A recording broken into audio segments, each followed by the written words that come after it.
हरे कृष्णा।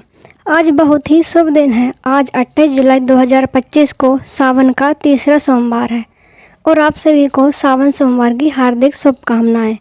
सावन का महीना भगवान शिव को समर्पित है और इस महीने में सोमवार का व्रत रखने से भगवान शिव की विशेष कृपा प्राप्त होती है। ऐसा माना जाता है कि सावन सोमवार का व्रत रखने से भक्तों की सभी मनोकामनाएं पूरी होती हैं। यह व्रत विवाहित महिलाओं के लिए सौभाग्य और अखंड का प्रतीक है और कुंवारी कन्याओं को योग वर की प्राप्ति होती है। इसके अतिरिक्त यह व्रत मन की शांति, स्वास्थ्य और मानसिक संतुलन के लिए भी महत्वपूर्ण माना जाता है। चलिए जानते हैं कि भगवान शिव की पूजा कैसे करें। सावन के सोमवार को भगवान शिव की विधि विधान से पूजा करें। पूरे दिन उपवास रखें और केवल फलाहार करें। शिवलिंग पर जल, दूध, बेलपत्र, फल और फूल चढ़ाएं और भगवान शिव का रुद्राभिषेक करना भी शुभ माना जाता है। गरीबों और ज़रूरतमंदों को दान करें। सावन के 4 सोमवार को 4 अलग अलग वस्तुएं जैसे चावल, तिल, मूंग और जौ शिवलिंग पर चढ़ाएं और सावन सोमवार की कथा सुनें। तो चलिए अब हम सावन सोमवार की कथा शुरू करते हैं। श्रावण सोमवार की कथा के अनुसार अमरपुर नगर में एक धनी व्यापारी रहता था। दूर दूर तक उसका व्यापार फैला हुआ था। नगर में उस व्यापारी का सभी लोग मान सम्मान करते थे। इतना सब कुछ होने पर भी वह व्यापारी अंतर्मन से बहुत दुखी था, क्योंकि उस व्यापारी का कोई पुत्र नहीं था। दिन रात उसे एक ही चिंता सताती रहती थी, उसकी मृत्यु के बाद उसके इतने बड़े व्यापार और धन संपत्ति को कौन संभालेगा। पुत्र पाने की इच्छा से वह व्यापारी प्रति सोमवार भगवान शिव की व्रत पूजा किया करता था। सायंकाल को व्यापारी शिव मंदिर में जाकर भगवान शिव के सामने घी का दीपक जलाया करता था। उस व्यापारी की भक्ति देखकर एक दिन पार्वती ने भगवान शिव से कहा, हे प्राणनाथ, यह व्यापारी आपका सच्चा भक्त है। कितने दिनों से यह सोमवार का व्रत और पूजा नियमित कर रहा है। भगवान आप इस व्यापारी की मनोकामना अवश्य पूर्ण करें। भगवान शिव ने मुस्कुराते हुए कहा, हे पार्वती, इस संसार में सबको उसके कर्म के अनुसार फल की प्राप्ति होती है। प्राणी जैसा कर्म करते हैं उन्हें वैसा ही फल प्राप्त होता है। इसके बावजूद पार्वती जी नहीं मानी। उन्होंने आग्रह करते हुए कहा, नहीं प्राणनाथ, आपको इस व्यापारी की इच्छा पूरी करनी ही पड़ेगी। यह आपका अनन्य भक्त है। प्रति सोमवार आपका विधिवत व्रत रखता है और पूजा अर्चना के बाद आपको भोग लगाकर एक समय भोजन ग्रहण करता है। आपको इसे पुत्र प्राप्ति का वरदान देना ही पड़ेगा। पार्वती का इतना आग्रह देखकर भगवान शिव ने कहा, तुम्हारे आग्रह पर मैं इस व्यापारी को पुत्र प्राप्ति का वरदान देता हूँ, लेकिन इसका पुत्र 16 वर्ष से अधिक जीवित नहीं रहेगा। उसी रात भगवान शिव ने स्वप्न में उस व्यापारी को दर्शन देकर उसे पुत्र प्राप्ति का वरदान दिया और उसके पुत्र के 16 वर्ष तक जीवित रहने की बात भी बताई। भगवान के वरदान से व्यापारी को खुशी तो हुई, लेकिन पुत्र की अल्पायु की चिंता ने उस खुशी को नष्ट कर दिया। व्यापारी पहले की तरह सोमवार का विधिवत व्रत करता रहा। कुछ महीने पश्चात उसके घर अति सुंदर पुत्र उत्पन्न हुआ। पुत्र जन्म से व्यापारी के घर में खुशियां भर गईं। बहुत धूमधाम से पुत्र जन्म का समारोह मनाया गया। व्यापारी को पुत्र जन्म की अधिक खुशी नहीं हुई, क्योंकि उसे पुत्र की अल्प आयु की रहस्य का पता था। यह रहस्य घर में किसी को नहीं मालूम था। विद्वान ब्राह्मण ने उस पुत्र का नाम अमर रखा। जब अमर 12 वर्ष का हुआ तो शिक्षा के लिए उसे वाराणसी भेजने का निश्चय हुआ। व्यापारी ने अमर के मामा दीपचंद को बुलाया और कहा कि अमर को शिक्षा प्राप्त करने के लिए वाराणसी छोड़ आओ। अमर अपने मामा के साथ शिक्षा प्राप्त करने के लिए चल दिया। रास्ते में जहाँ भी अमर और दीपचंद रात्रि विश्राम के लिए ठहरते, वहीं यज्ञ करते और ब्राह्मणों को भोजन कराते थे। लंबी यात्रा के बाद अमर और दीपचंद एक नगर में पहुंचे। उस नगर के राजा की कन्या के विवाह की खुशी से पूरे नगर को सजाया गया था। निश्चित समय पर बारात आ गई, लेकिन वर के पिता अपने बेटे की एक आंख से काने होने के कारण बहुत चिंतित था। उसे इस बात का भय सता रहा था कि राजा को इस बात का पता चलने पर कहीं वह विवाह से इनकार न कर दे।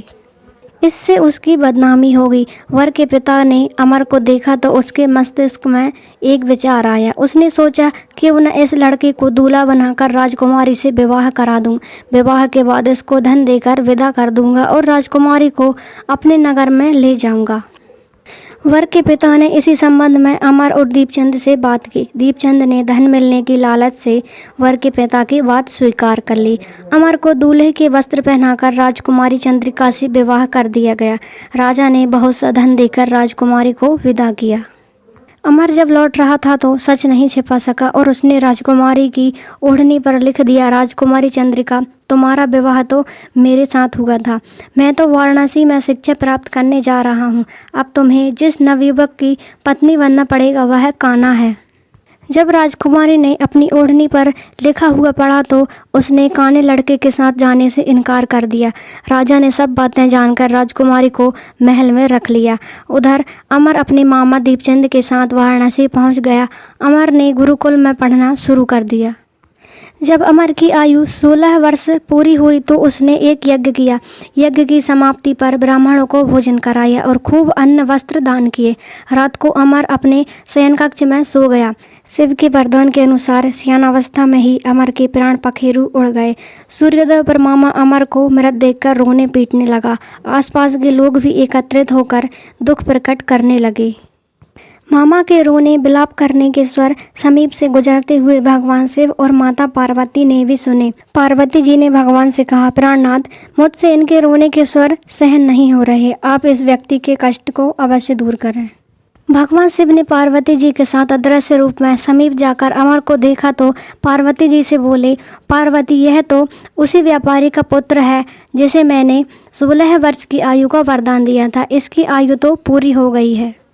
पार्वती जी ने फिर भगवान शिव से निवेदन किया, हे प्राणनाथ, आप इस लड़के को जीवित करें, नहीं तो इसके माता पिता पुत्र की मृत्यु के कारण रो रो कर अपने प्राणों का त्याग कर देंगे। इस लड़के का पिता तो आपका परम भक्त है, वर्षों से सोमवार का व्रत करते हुए आपको भोग लगा रहा है। पार्वती के आग्रह करने पर भगवान शिव ने उस लड़के को जीवित होने का वरदान दिया और कुछ ही पल में वह जीवित होकर उठ बैठा। शिक्षा समाप्त करके अमर मामा के साथ अपने नगर की ओर चल दिया। दोनों चलते हुए उसी नगर में पहुंचे जहां अमर का विवाह हुआ था। उस नगर में भी अमर ने यज्ञ का आयोजन किया। समीप से गुजरते हुए नगर के राजा ने यज्ञ का आयोजन देखा। राजा ने अमर को तुरंत पहचान लिया। यज्ञ समाप्त होने पर राजा अमर और उसके मामा को महल में ले गया और कुछ दिन उन्हें महल में रखकर बहुत सा धन वस्त्र देकर राजकुमारी के साथ विदा किया। रास्ते में सुरक्षा के लिए राजा ने बहुत से सैनिकों को भी साथ भेजा। दीपचंद ने नगर में पहुंचते ही एक दूत को घर भेजकर अपने आगमन की सूचना भेजी। अपने बेटे अमर के जीवित वापस लौटने की सूचना से व्यापारी बहुत प्रसन्न हुआ।